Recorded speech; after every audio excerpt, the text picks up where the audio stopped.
I am Peter Roker, I'm known as the Family Businessman, and I deal extensively with family businesses. I represent a whole bunch of family businesses, in fact.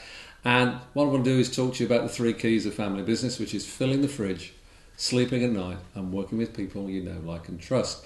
And today I'm with Catherine Every from Pippin, and we're going to talk about just one word of all that lot, which is no. So, Catherine, tell me a bit about your business first of all. So I am a freelance copywriter, which means that I work with businesses on their marketing materials to help them grow their businesses. So I work with marketing agencies as a sort of outsourced copywriter, and I also work directly with small business owners, helping them with their blog writing and their website writing and their press release writing, helping them out with things that they either don't have the time to do or simply don't want to do any longer and want to pass it on to somebody who can do a professional job for them. Well, I'm biased because people watching might not know, but of course you write all our content for the Family Business Review and stuff, and the Family Business Practice website, which we're very grateful for. So let's talk a little bit about the business in that case. Now, you wanted to talk particularly about no, didn't you? Yeah, I did. So I spend my days writing for people and writing content that will show off their businesses and show how great they are and help them to grow their businesses. And it's always the case, I would spend my days writing for other people's businesses, and I know that what people find hardest is that it's very hard to blow your own trumpet and celebrate how good you are. And so one of the joys of having a freelance copywriter is that you've got somebody who can do that job for you and help you sound as good as you really are. What I had neglected to remember was that also applied to myself. So Yes. I find it really hard to write about my own business. And I had a website, and I'd set it up when I'd set myself up as a freelance in 2012. And frankly, it wasn't very good.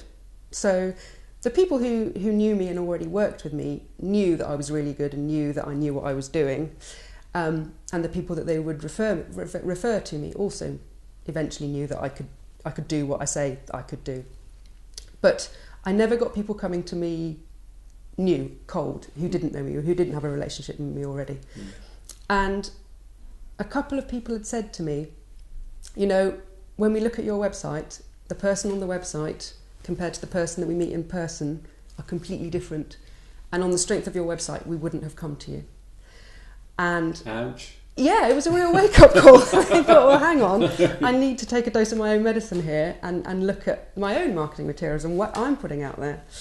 And I took the time towards the end of last year to engage a web design company who I've worked with for a number of years, helping their clients out. And so I asked them if they could help me to put together a website that was a better reflection of me and what it is that I do.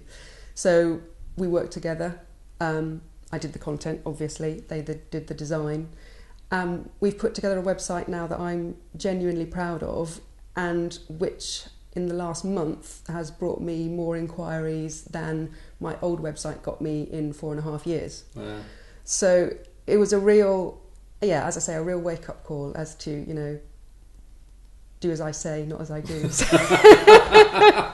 And take a dose of my own medicine. Yeah. And we were saying earlier, don't never buy a mechanic own car. It's the true, same. it's true. Yeah. Your own things always go to the bottom of the pile. Well, but sometimes you have to be a bit more selfish. I've looked at the website. I think it's lovely. I think it does absolutely match you. I didn't think the old one was bad, by the way, but I think the new one is excellent. Thank you. So, what the outcome for you of no really is?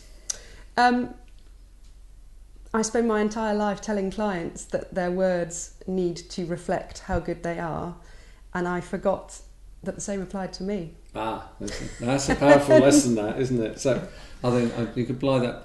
I understand that very well. You know that. We've had conversations before. I struggle to put words together about me.